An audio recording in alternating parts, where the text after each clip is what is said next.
Greetings, my name is Dr. Candace Chambers, and I just wanted to pop in today to start this new series called Hot Topics with Dr. Chambers. And basically, in this series, I am going to be talking through recent articles or current articles that have been published that relate to things that I talk about.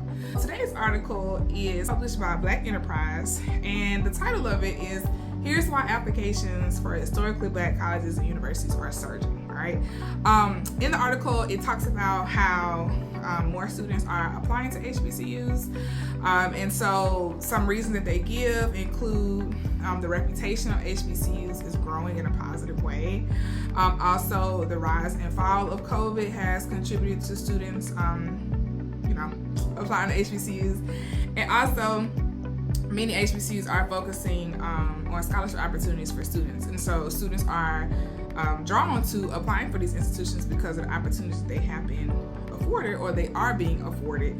And some examples they give is that Howard received a 12% increase in student applications throughout this last admission season, and then FAMU in Florida had a surge of applications also, which was double in the past 2 years. And so I just wanted to talk about what are the ramifications, or what does this mean for high school students that are applying for HBCUs in this upcoming. So as a college coach, I coach students with the admissions and scholarship process with the emphasis on writing development.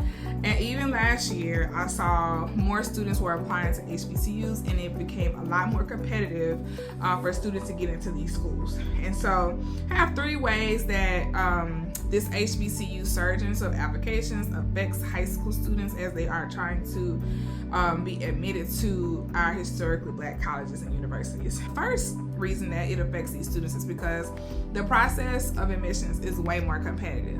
So if you have students, let's say you have 6,000 students applying to a school versus 12,000 students applying to a school, now you have a wider gamut of students in ability levels, backgrounds, extracurriculars. More competitive students are applying. It really makes the process not as easy as some kids sometimes think, but it really allows students to really show their A game. Of course, what they've done in high school is already there, but at least in their essays and the recommendation letters and their application materials, they are very much so quality and also competitive. So just having an awareness that you're not gonna just get in just because you think you are, but you actually have to submit a quality application. The second way students are affected is that parents need to start having more serious conversations with their students to see, like, okay, hey, how can this school serve us? Are we just applying for this school because of a name? Are we just applying for this school because it's popular? Whereas those schools may be more competitive for students, whereas it could be a smaller HBCU or one that hasn't been considered that could actually fit the student very well.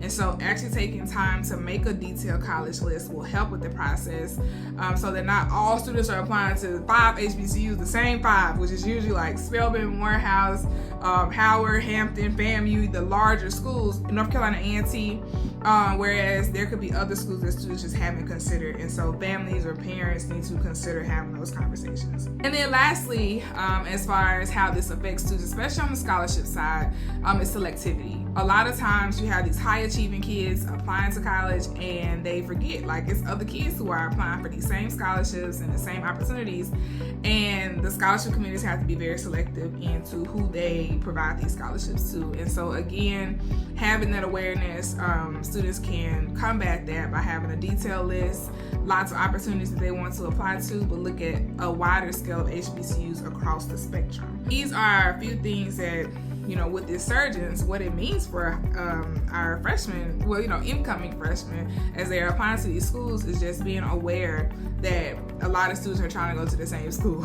And so these are a few tips. I just thought it was very interesting when I saw the article. I just want to pop in and talk about it. But stick around, I'll be having more hot topics. And if you have any questions about the high school process to college, feel free to reach out at edwritingservices@gmail.com, but also on my website at www.edwritingservices.org/college navigation. You can learn way more about the services I provide for high school seniors. All right, have a good one. See you next time.